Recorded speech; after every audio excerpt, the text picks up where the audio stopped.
Hi kids, it's me, Miss K, bringing you your next Earth Science video. Right now, you should have finished Earth's history using pages 8 and 9 of the reference table, I hope.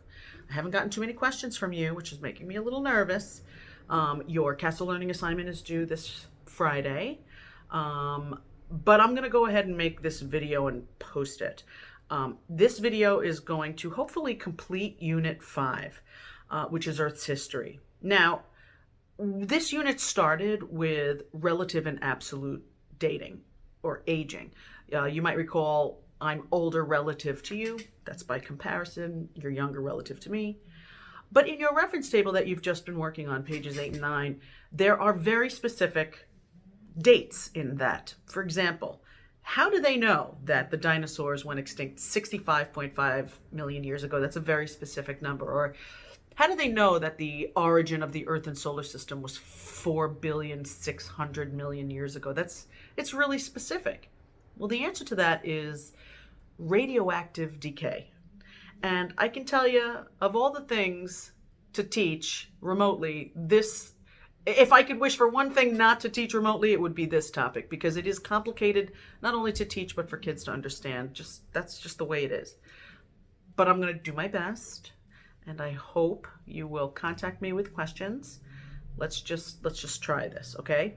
I'm going to be sharing with you 3 things. This video, where I'm going to go through the slideshow with you. I'm going to share with you the slideshow separately, and I'm going to send you some YouTube video links of other people basically explaining the same thing, because sometimes hearing it from somebody else might be more helpful. All right, we're going to try this. Get ready. Okay, so here's the beginning of the slideshow.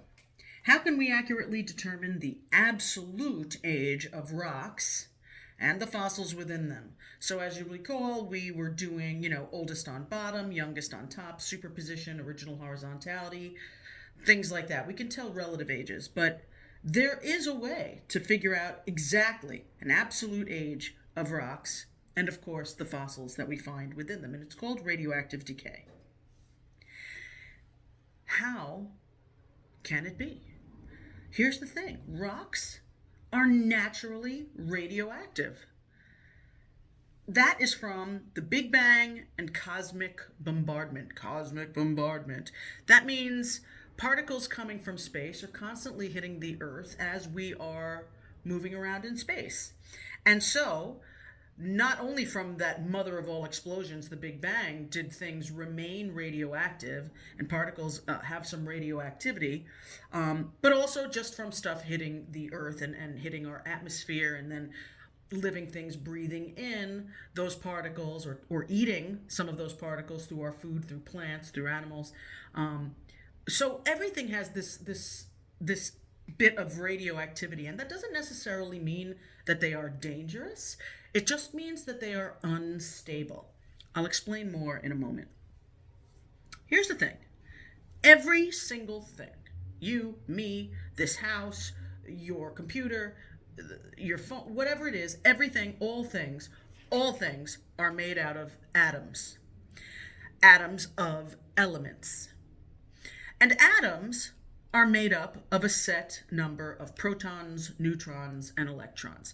The good news is, I know this is starting to look a little bit complicated. You don't have to know the chemistry of it all. You don't have to know the structures of the atom. You were taught this in middle school, and hopefully you remember some of this. And I hope you remember what an element is. Although you haven't taken chemistry yet, you do know what the periodic table of elements is. And an element is basically, the simplest form of matter. And then they can combine to make molecules and compounds, and they can, you can blend them to make other stuff. But everything is made out of elements, the periodic table, the simplest stuff. And those elements are made up of individual atoms of those elements. Here's the thing. There are the periodic table of elements, which is basically the stable form of all of those elements. And then there are these other varieties. Elements, however, can exist in several varieties if the number of the protons in the nucleus change. These are called isotopes. Say it with me now. Isotopes. You might recall what iso means. In the beginning of the year when we were doing contour lines, we were talking about isotherms and isobars. Isotherms are lines that connect the same temperature. Isobars connect same pressure. So iso means the same. An isotope is basically the same element, just a different variety. Same element, different variety. So for example, we're going to be talking about something called carbon 12, and we're going to talk about something called carbon 14. When you and I talk about carbon being in trees or being in the air, carbon is carbon 12. There are 12 protons going on in their nucleus. But there's this other form. There's this unstable form. It's the same element. It's still carbon, iso, but it's an isotope of carbon. It's carbon 14. It has this other varying number of protons. That just makes it a different variety of the same thing. Are you with me? Same thing, different variety. That's called an isotope. And if it has a different number of protons, that makes it somewhat unstable or radioactive. Let's keep going. If the number of protons varies, this is what I was just trying to explain, it may be unstable or radioactive, which means it gives off energy, which is radiation. And it could be in the form of giving off radiation or heat and or other particles. It could be releasing some of those electrons. It could be releasing some of these particles. Basically, the definition for radioactivity is the spontaneous decay of an unstable nucleus to be a stable nucleus by emitting radioactive rays or energetic particles. Basically, something that's radioactive, it's unstable. It's kind of, it's, I don't want to say it's shaking, but it's giving off energy, and it just wants to calm down. It just wants to be stable. So that's kind of what radioactivity is. It's just giving off this energy. And it will eventually give off enough to become stable, but that is through the process of radioactive decay. Again, radioactivity is the spontaneous decay of certain unstable atomic nuclei. Now, when we were doing rocks, we were talking about parent rocks and daughter rocks. So here's the parent isotope. It's the same as whatever element, it's the stable form, but this is the radioactive isotope. This is the same, only it's a little bit different. It will radioactively decay. It will emit those particles and or heat, and then it will become a daughter isotope where things stabilize. You could see that there were 4 blues and 3 yellows here. Here there are 4 yellows and only 3 blues. So that is basically a drawing, an image of how it occurs. Now, like I said, normal carbon is carbon 12. When you and I talk about carbon, carbon 12.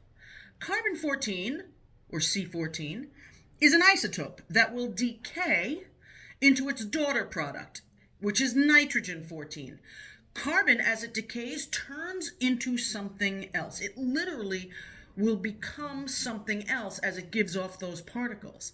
Now, this might seem strange to you, like how can one thing turn into something else? Believe it or not, you have seen other materials, other objects become something else in your lifetime. Maybe not through radioactive decay, but through other forms of decay, like a banana. Now, I want to be clear, I don't want to mislead you. This is not radioactive decay necessarily, but it is decay nonetheless. You know, when we pick a banana off the tree, very often we'll pick it when it's green so that it will ripen by the time it gets to the store, and then we can buy it and eat it. But we've all seen bananas that look like this and probably worse. This is a banana that is decaying, right? When you pick it off the tree, there's sort of still this life inside of it, which is why it's still kind of looking good and looking healthy, and then it starts to ripen. And, you know, right around here is the best time to eat a banana. Believe it or not, this is better than this. Any tropical person will tell you that. But as it starts to oxidize and as it starts to, lose its nurturing from the tree. You know, we picked it off the tree, so now it's basically slowly dying. It's slowly decaying. And if we left this banana outside, it will not look like this for very long. It will begin to change into something else. Think about what a banana left outside. This banana, the starting to turn, the starting to rot banana, what will it look like in 2 days, in a week, in a month, in 6 months, in a year? Will it even resemble a banana? The answer is no. If you leave it outside, it will begin to decay and it will go back into the soil. It'll return to nature in a new form. Literally, over time, decaying materials no longer resemble their original self and change into other forms of matter. You might not be able to tell from this image, but this is a bunch of banana peels. So the banana's been removed on the inside, but this is the peel. So if you took the peel off and just left it outside, it will begin to shrivel, they'll dry out, they'll turn black. We've all seen leaves from other trees, go from green to brown to falling off to crumpled up. You step on leaves, they just break into pieces. And then pretty soon they sort of disappear. They go back into the soil. A totally different product than what it started out as. This might have started out as a bunch of dead banana peels or leaves or dead insects, whatever it is. And now it does not even resemble that. However, this is nice and stable. This is no longer giving off energy. So this is another form of decay. It's not exactly radioactive decay, but I'm using this as an example to simplify the process of radioactive decay. Something unstable will give off energy or sort of give off life, the way in the case of a dying banana, right? And it will start to turn into something else that is far more stable, like a soil. Okay. And this is how they got radioactive. There's kind of two ways, either from the Big Bang or, in the case of carbon, all living things have carbon-14 in them. That means you and I have carbon-14. That means we have some radioactive isotopes within us. And because carbon-14 decays at a very predictable rate, after a living thing dies, after death, we can determine their ages by measuring the ratio between the original carbon-14 and its decay product. Let me say that again. We can determine the age by comparing the original carbon-14 and its decay product. Imagine being able to tell the age of this banana by comparing how much is yellow and how much has turned black. That's sort of like the ratio between carbon-14 and its decay product. It's the ratio between the yellow and the black, which is its decay product. So if this happened at a very predictable rate, and it doesn't in the case of bananas, temperature and moisture levels and things like that's going to affect a banana. But the thing with radioactivity is that none of those factors come into play. So this does happen in the case of radioactive decay in a very predictable way and at a very predictable pace. So let's say going from green to this stage happened in 2 weeks. We could tell, if we found it in this state, that this thing is exactly 2 weeks old, not 6 days, not close to 2 weeks, like exactly 14 days, 2 weeks old, if this was radioactive. That's what this is explaining. It decays at a predictable rate. By the way, I didn't say this. You might want to copy some of the words in this slideshow as your notes so that you can look back without having to click this link, but whatever, we'll keep going. Okay, I'm going to read this to you because I'm sure this is kind of small. This is the sun, obviously, which is cosmic radiation. Particles from the sun, particles from space are considered cosmic radiation.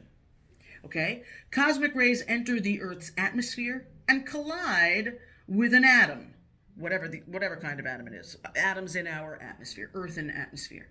And they create an energetic neutron. Neutrons floating around. When the neutron collides with a nitrogen atom, and please remember, 78% of every breath you take is nitrogen, not oxygen. So the chances of them colliding with nitrogen are high. When this neutron collides with a nitrogen atom, a nitrogen 14 turns into a carbon-14. So the normal nitrogen turns into carbon-14. You're going to understand this more when you get to chem. You don't really have to understand this process so much, but I'm just kind of explaining where the carbon-14 came from. Okay, so now this nitrogen, normal nitrogen, turned into carbon-14. Well, guess what? Plants absorb carbon dioxide. So that new type of carbon floating around the atmosphere gets taken in by plants, not just trees. Could be tomatoes, could be, cucumbers, could be the stuff that we eat, right? Plants absorb carbon dioxide and incorporate carbon-14 through photosynthesis. Animals and people, we are animals, eat the plants and take in carbon-14. Well, so now that carbon is in our bodies. We have these little radioactive particles within us. And it's not dangerous, it just is. It just is. It's just natural. But then we die.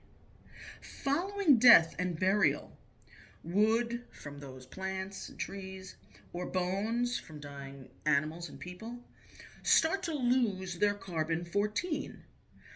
In other words, it starts to decay, and it changes into nitrogen-14 by beta decay. This is beta decay. It's the same as radioactive decay. So what was stable became radioactive. That got taken in by plants and animals, and that radioactivity starts to go back to being stable after death, right? So as it loses it, we can compare the amount of the amount of radioactive carbon to the amount of decay product, which is nitrogen-14. And based on that ratio, we can tell how old stuff is. Nature gave us this absolutely incredible clock that is in everything alive and lots of things that aren't even alive. And so from that, we could tell exactly an absolute age. This is how we came up with the numbers on the reference table on pages 8 and 9. Comparing that ratio, it's like comparing the yellow to the black on the banana. You're just instead comparing the radioactive material, the original amount of radioactive material, carbon-14, to the amount of decay product, nitrogen-14. Radioactive decay, this is like really important, this page. Radioactive decay happens at a predictable rate. And that rate is called the half-life. The half-life is the time it takes for half of an element's atoms in a sample to change into a decay product. It's sort of like saying the time it takes for half of the banana to turn black. It happens at a predictable rate. Now, in the case of a banana, this is happening very, very quickly. In the case of days or weeks or something like that, maybe months. But in the case of radioactive materials, they decay very slowly, but that slowness is predictable. This graph you must learn. You will see it again. I guarantee it. You will see it again at the end of this in Regents questions. So imagine this is the original isotope. And these red dots are 100% carbon-14. They are radioactive. You with me? You could think of this as the original banana, 100% yellow or green, whatever. This chart says, on this axis, the percent of the parent isotope remaining. This is how much of the banana is still yellow. Or you could say how much of the parent isotope is remaining. How much of it is still radioactive. Down here is the number of half-lives. How many half-lives have gone by? How long does it take for half of an element's atoms to decay? So after one half-life, the percent of the original is now 50%. It started as 100% all radioactive. And after one half-life, 0 to 1, one half-life, you are now at 50%. You're at 50% of the original after one half-life. You do know how to read a graph, right? 50% at one half-life. So this point has two meanings. It has a meaning for how many half-lives went by, and it has a meaning for how much of the original isotope went by.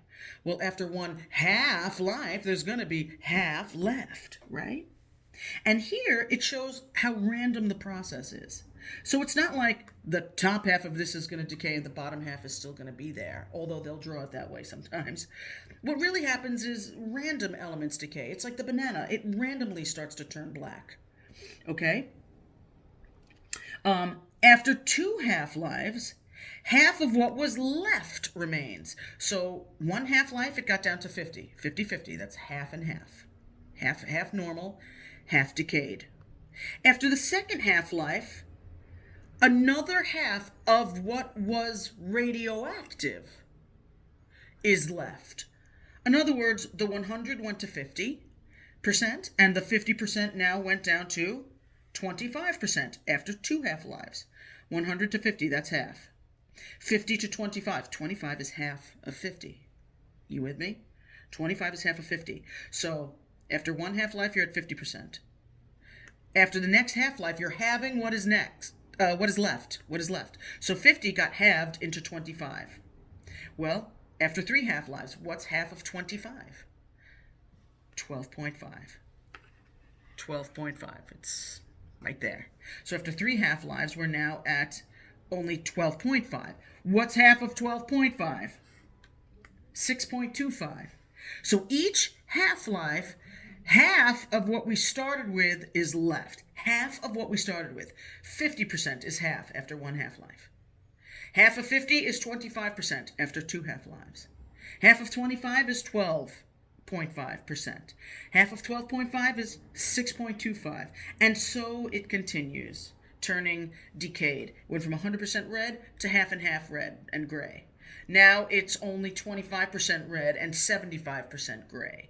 Here it's 12.5% red and 87.5% gray. And over here, they didn't even write it. It's just the half of the red decays. Each time half of the original isotope decays. The original isotope decays. You are having the original radioactive isotope. Because once it turns gray, that's stable. That's stable. It's not decaying anymore. So we're really only measuring the part that's still decaying. We're really only measuring the ratio between yellow and black on the banana, if you can imagine. Here is the coolest thing about it. I understand that this might be a little bit complicated, and as I go through the slideshow, it'll become clearer. But nothing changes the half-life. Nothing changes how long it takes for half of these isotopes to decay. Nothing. Not all the eons that have passed. You could take these radioactive isotopes and put them into a pot of boiling acid. The temperature won't change it. The chemicals won't change it. You can put it at the bottom of the ocean or the very top of Everest. Those pressure changes, it doesn't change the way these materials decay. This is the coolest thing. Nature provided a clock for us to discover, and we did. We discovered it, and now we know exactly how old stuff is. An absolute age, just by measuring how much is still radioactive to how much has decayed. How much of the banana is yellow to how much has turned black and stable. Again, bananas aren't radioactive, but it simplifies the process, I hope, for you. So here's absolute dating. You can find the approximate age of a rock using the radioactive atoms inside them. So let's say this was a rock. Okay? Here's a newly formed rock made out of uranium. Uranium's a very heavy element. And you'll see all the particles are red, right? After 1 half-life, you'll notice that the rock is the same. It's the same shape, and the elements in it, the particles in it, are still there. They have just gone from red to blue. They're just changing what they are, but they are still there. So the rock is the same size and it's the same shape. This is why rocks are different than bananas, right? The elements in them are changing into something else, but the rock itself is still the same size, same shape, same mass, right? The rock, sometime later, half uranium and half lead. Interesting. Lead is stable, and uranium is radioactive. Now, if you've ever had an X-ray, you know how they put that heavy blanket over you, which is weighted down with lead? Well, lead is very stable against radioactive material because it used to be radioactive, and now it's not, so it can block some of those harmful rays to you when you get your X-ray. Isn't science awesome?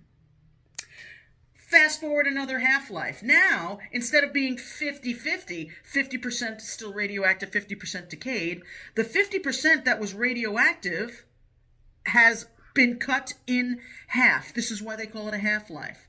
So I didn't count these, but however many are here, half of the reds here are now here. And the blues aren't changing, but the reds are turning into the blues. So now there's blues here. Okay. Does this graph look familiar? It should. You're going to see it over and over and over again. I'm going to pause this because I don't like that this is cut off. Be right back. Okay. This is the same chart as this. Indirect, right? As time passes, less and less and less of the original isotope remains, and more of the decay product remains. This is the same thing. They're always going to draw it like this. Down here is going to be the half-lives, and over here is going to be the percent of the original isotope remaining.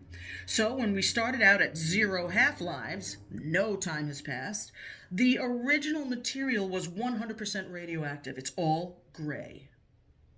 Let's go to 1 half-life. Forget a quarter, forget a half. Let's just go to the first half-life. What do you think is going to be left after a half-life? 50%. The original 100% is now cut in half. So however many grays are here, there's half of many grays here. And this is just showing how it progresses. So maybe you're not at a complete half-life yet. Maybe you're just starting. Maybe you're at a quarter of a half-life. Maybe you're at half of a half-life. The point is that it's predictable. We know exactly how long it takes to decay.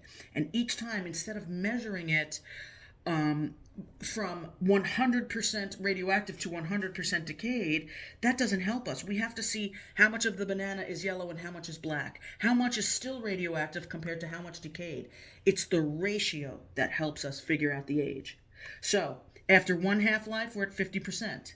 We're not measuring the decayed amount right now. We're just measuring the radioactive part. So, after the second half-life, we want to know how much is left of the original. Well, over here it was 50%. Well, what's half of the 50? Half of 50 is 25. After the next half-life, we're measuring what's left of this 25% by half. So half of 25 is 12 and a half.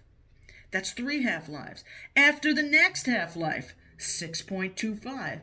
After the next half-life, 125, something like that, right? So each time, less and less and less gray, more and more and more red. Less radioactive, more stable. Less yellow banana, more black, more black, more black, starting to turn into soil. Now here's a question. Do you think this line will ever hit the x-axis? Will it ever totally decay? The answer is technically no. There will always be some radioactivity left behind, but it gets harder and harder and harder to detect those individual atoms as it gets older and older and older. And for that reason, you'll notice most of these only go back to 4 or 6 half-lives. After that, this just gets closer and closer and closer to the x-axis, and the reality is it never touches. But after 10 half-lives, the amount of radioactive material that's still in a sample, it's just so small we can't measure it anymore. So we can really only go back about 10 half-lives and accurately determine a rock's age or a fossil's age. And it's just by measuring the radioactivity to the decay product. It's the coolest thing. It's a clock in a rock. And that's awesome. Okay, here's another image. Radioactive decay. Random decay at a predictable rate. Now, I haven't described that rate to you yet, but I will momentarily. So picture it. Decay rate of radioactivity. After 10 half-lives, the level of radiation is reduced to 1,000th. Well, this is 9 half-lives. There's only 3 atoms out of an entire sample. You can imagine trying to find 3 individual atoms. Really doesn't work that well. So at the beginning, it was 100% radioactive. After 1 half-life, about half of the original black was there. After 2 half-lives, 25% of that original material was there, 12.5%, 6.5%, 3 point something percent, 1 point something percent, point something percent, and it just keeps decaying. Less and less of the original black, more and more stable decay product. And this graph, you must know. Up until now, we've only talked about this line. This line is the original isotope decaying by half. Again, 50% after 1 half-life, 25% after 2, 12% after 3, 6% after 4, like that. This is how much of the original material is left, and it just gets less and less and less because it's decaying. This, on the other hand, is how much daughter material, or the decay product, has formed. So the black line, as you can see, proportion of parent, this is what it started out as, and it's getting less and less of the original.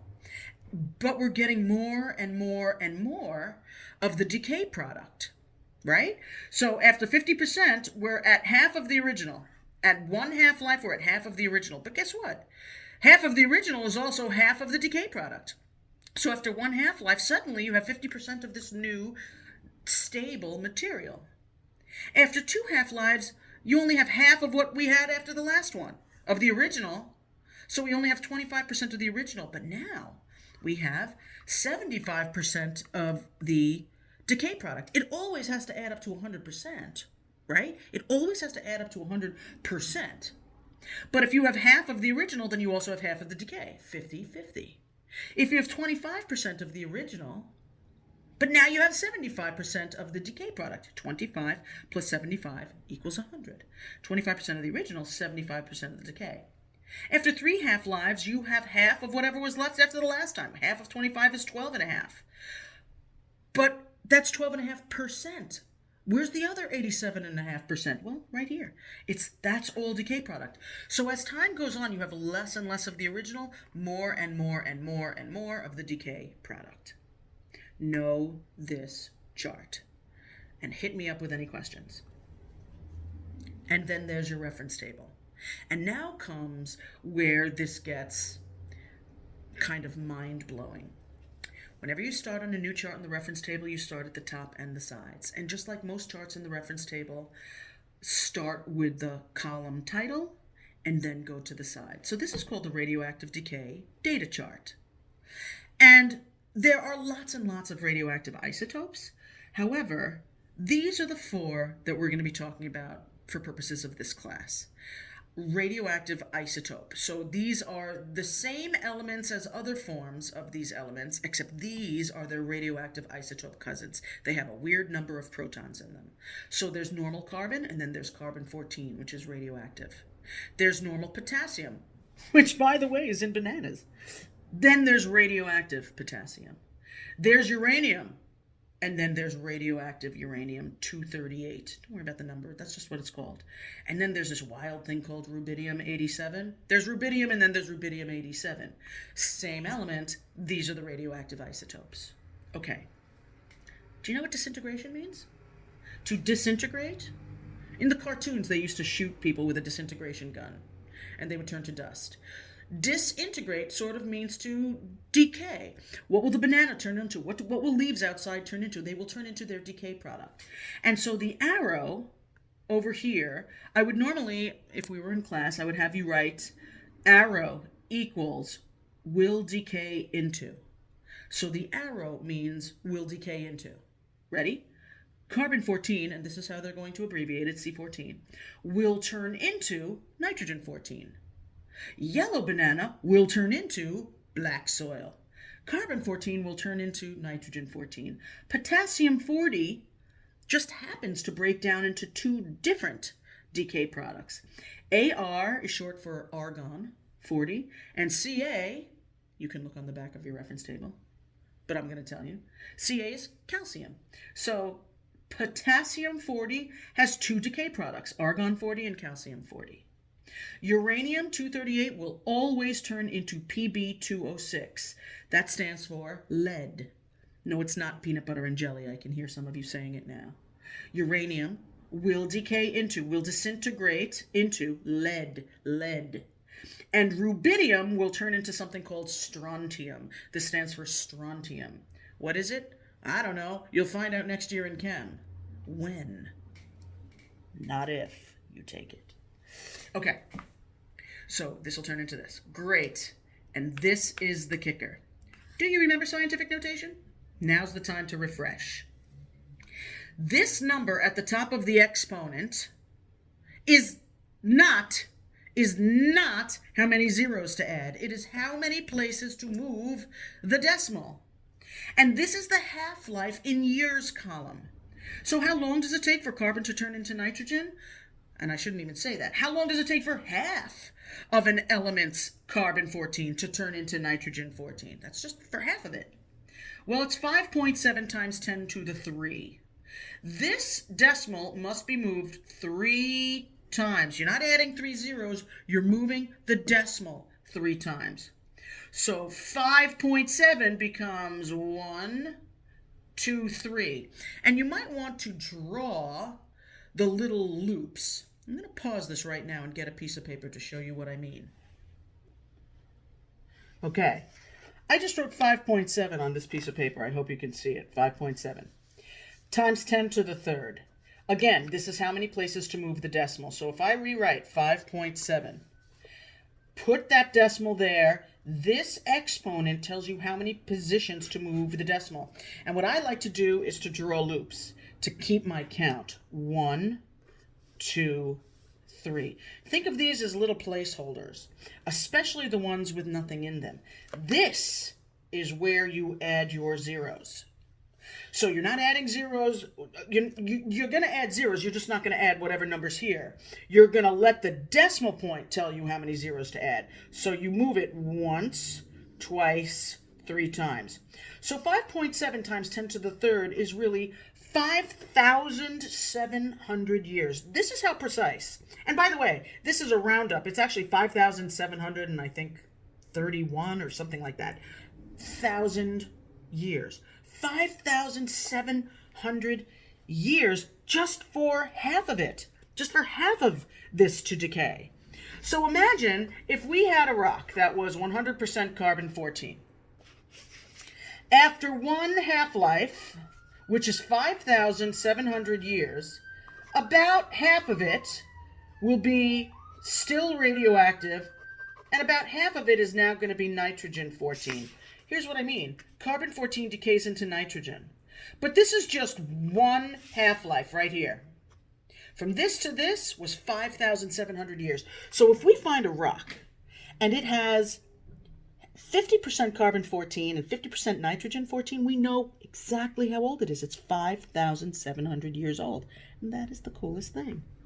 If we find it after the second half-life, which is another 5,700 years, the carbon-14 that is radioactive is still decaying. The half that was nitrogen-14, that's not going anywhere. But this is what's going to break down. And so what happens is it decays by half. Half of this is now also nitrogen-14. This is all decayed. This is what is now over here. So now we only have 25% left. After one half-life, we had 50%. After the second half-life, we have 25%. And if we wanted to know how old this is, well, it went through 2 half-lives. 5,700 years plus 5,700 years. 7 and 7 is 14. 5 and 5 is 10. It's 11,400 years old. 11,400 years old. How do we know? Because it's only got 25% of its original decay product, original radioactive isotope, and 75% decay product. Do you see it? After the next half-life, this is all stable. This is not changing. Only half of this is going to decay.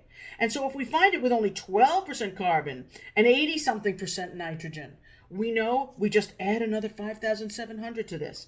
5,700, this would be 7, 8, 9, 10, 11, 5, 6, 7. It would be 17,100 years old after the third half-life. I'm sorry, I'm kind of drawing this sloppy, right?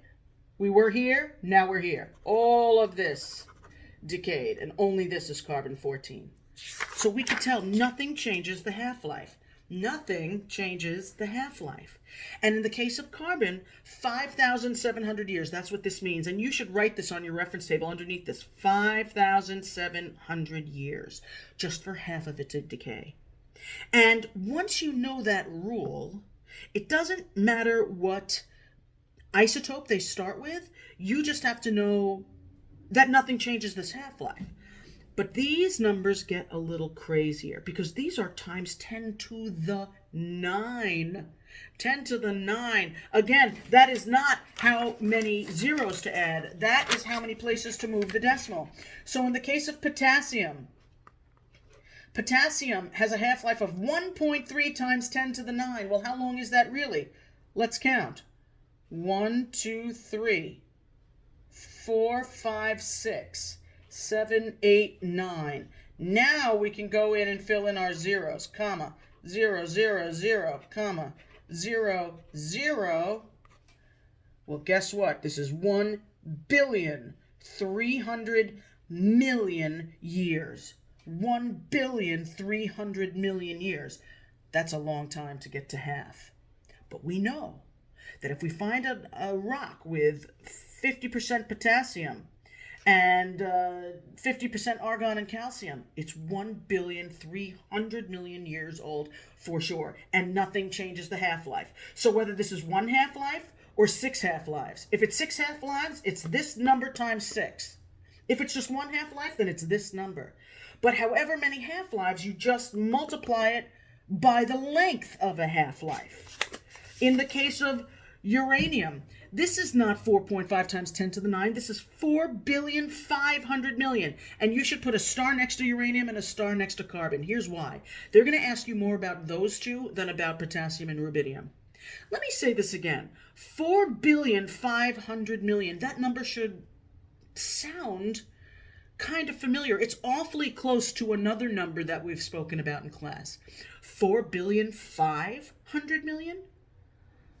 It's awfully close to 4,600,000,000. That's really close to the age of the Earth and the solar system. So if we use this, this is how we came up with how old the first rocks are. Because they have uranium-238 in it. And they are only first getting to their very first half-life. So we're finding them with 50% uranium and 50% lead. And so we know exactly how old they are because this is how long it takes for uranium to break down just by half. If it was 2 half-lives of uranium, this would be 9 billion. Instead of 4.5, it would be 9. If it was 6 half-lives, you would take 4.5 billion and multiply it by 6. Huge half-life. And rubidium is the longest half-life. Rubidium will turn into strontium 4.9 times 10 to the 10. That's 49 billion years just for it to get to half. This is, nothing has even come close to hitting the half-life yet, not with rubidium, because the Big Bang happened 13.8 billion years ago, and this is 49 billion years ago. That's a wicked long time. So, again, the half-life, nothing changes the half-life. It will always be 5,700 years, whether that's, in the case of carbon, let me clarify. 1 half-life, 5,700 years. 2 half-lives, 5,700 times 2. 3 half-lives, 5,700 times 3. I'm going to make this clearer in a moment. And this is just reiterating what I said before. For any isotope, you can only go back about 10 half-lives. After that, there's just not enough of the original isotope to measure. It will decay forever, but we can only detect the ratio up to 10 half-lives. In the case of carbon-14, 10 half-lives is 5,700 times 10, which is 57,000 years. I want you to put a star next to this if you are copying this down. Carbon-14 is only for recent fossils. 57,000 years ago, that might sound like a long time ago, but you've looked at pages 8 and 9 of your reference table. 57,000 years ago, 60,000 years ago, that was a blink ago. That was very, very, very recent. This is things like saber-toothed tigers and mammoths and human remains. We could not use carbon-14 to measure the age of a dinosaur or a trilobite. Those are in the tens of millions of years old. This is only 57,000. This isn't even close to 100,000, certainly not close to a million. So you cannot use carbon to date some of those older index fossils on pages 8 and 9. You have to use potassium or usually uranium. Uranium's great because its half-life is just about the age of the Earth. So uranium's wonderful to determine the ages of the index fossils found here in New York and around the world. You need to know this. If you have any questions, hit me up. Okay, so here's a question. This chart has been on many, many labs. It would have been on your lab if we were in school. This question's been on homeworks. This question's been on Regents exams. This question is really asking not only about radioactive decay, but it's asking, can you read a graph? And so let's try. First, down here, age times 10 to the 9 years. And as I just showed you, a number times 10 to the 9 is billions. Billions, okay? Billions of years. So this is 1 billion, this is 2 billion, like that. And here is the percent of the original mass remaining. So here's 50%, here's 25%, here's, 12 something percent. One of the questions might be, which isotope, A, B, C, or D, has the shortest half-life? Which isotope has the shortest half-life? Feel free to pause this video and try to figure it out. Okay. The right answer, as you might recall, slopes of lines on a graph is an indication of change. So, very steep slopes are rapid changes. Very gentle slopes are very slow changes. The isotope with the shortest half-life has to be A. Here's why. A is already at 50% in less than 1 billion years. D, therefore, has the longest half-life. It has not even almost gotten to 50%. It's only at 85% after 14 billion years. This has the shortest half-life. This has the fastest half-life. I hope that's clear. Another question is, which one of these has a half-life closest to uranium? Well, uranium's half-life is 4.5 billion years. 4.5